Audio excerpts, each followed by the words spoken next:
baboy ang alaga ng isang pamilya. Pero bukod sa pagpapacute, kaya rin daw magbantay ng baboy ng sanggol? Ating saksihan. Pet baka mo? Forever friends na natin ang mga pusa at aso.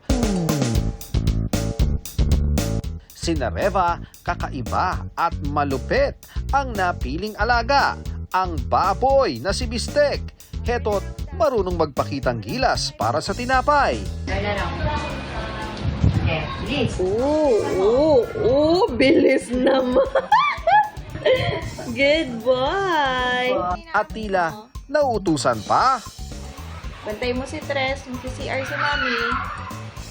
Apo, bantay mo siya ha.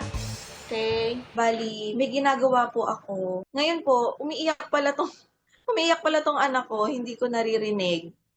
Kaya pala po si Bistek, parang tinatawag niya ako. Pag po kasi gumanon siya, talagang malakas po yung boses niya. Maaalerto ka po. Pero safe naman po, wala naman pong something na nangyari. Pero hindi raw agad-agad nakaban ni Bistek ang baby na si Tres. Tila nagselos pa raw nung una ang Vietnamese pot-bellied pig. May time po na iiyak po si Tres. Tapos po, syempre po, papadedein namin. Dapat po yun si Bistek, yung mga oras na yun, hindi pa po niya oras ng kain. Ang gagawin po niya, sasabayan din po niya ng iyak.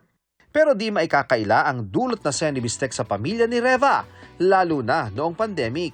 Masasabi ko, ma'am, na kung wala si Bistek sa amin that time, baka hindi namin kinaya yung lungkot, yung inip. So, yun palang sobrang laking factor na niya sa amin. It's a big deal din na katulong si Bistek sa pagkatuto ng ibang tao tungkol sa mga baboy. Malinis po talaga ang pet na pig.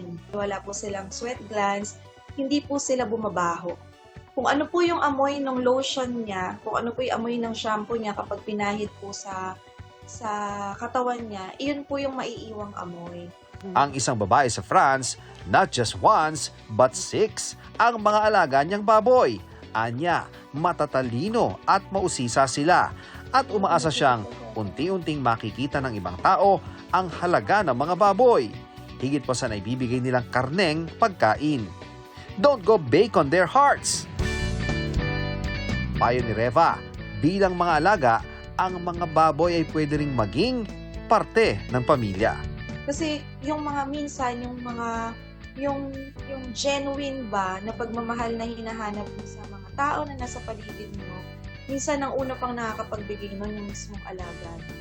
Para sa GMA Integrated News, ako si Ian Cruz, ang inyong saksi. Mga kapuso, maging una sa saksi. Mag-subscribe sa GMA Integrated News sa YouTube para sa iba't ibang balita.